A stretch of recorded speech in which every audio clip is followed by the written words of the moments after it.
Hello भाई बंधुসকল, আজি মই আপোনাৰ লগত এটা বস্তু শ্বেয়াৰ কৰিব বিচাৰিছোঁ।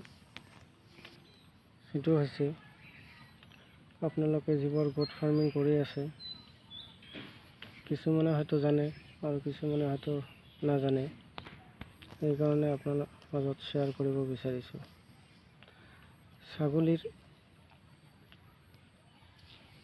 পাতলা পায়খানা হয়, ছাগলীৰ কৃমি হয়।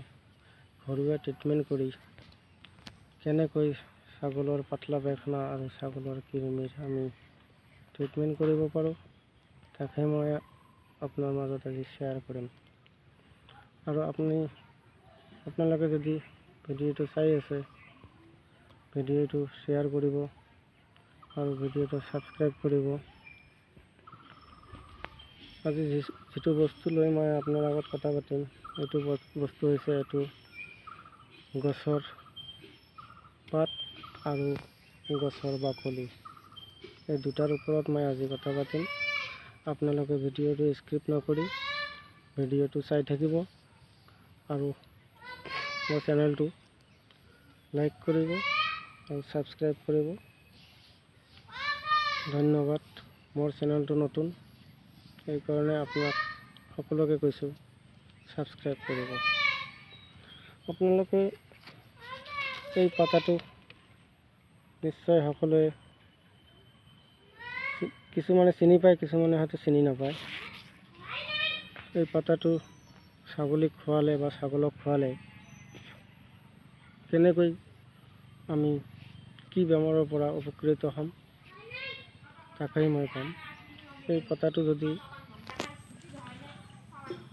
আপোনালোকে ছাগলীক ৰেগুলাৰ খুৱাই থাকে বা এদিন দুদিন বাদ খুৱাই থাকে, তেনেহ'লে ছাগলীৰ কৃমি হোৱাৰ চান্স একেবাৰে নাই বুলি ক'ব পাৰি।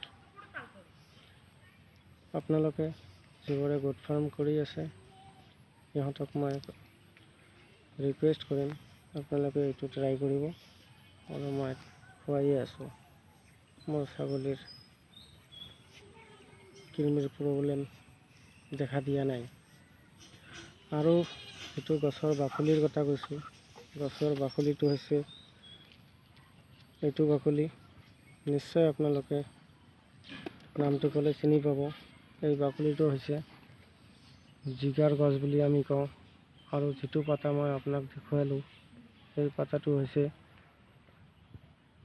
খোকচাৰ পাত বুলি আমি কওঁ। হয়তো বেলেগ নামো ক'ব পাৰে, কিন্তু মোৰ জানাত মই এইটো খোকচাৰ পাতা বুলিয়ে কওঁ। আৰু জিগাৰ বাকলি যিটো মই দেখালোঁ, এই জিগাৰ বাকলিটো পিহি ৰস কৰি যদি আপোনালোকে ছাগলীক 10 ml ৰাতিপুৱা 10 ml গধূলি খুৱাই দিয়ে, তেনেহ'লে ছাগলীৰ পাতলা পায়খানা ভাল হৈ যাব। বেছি দিন খুৱাব নালাগে। পাতলা পায়খানা হোৱাৰ পিছত আপুনি 2 দিনৰ পৰা 3 দিন খুৱাব, পায়খানা ক্লিয়াৰ হৈ যাব। এইটোৰ কাৰণে আৰু টেনশ্যন ল'ব নালাগে। বন্ধুহাত, আজি ইমানেই। আৰু এটা কথা মই ক'ম, মই চেনেলটো নতুন।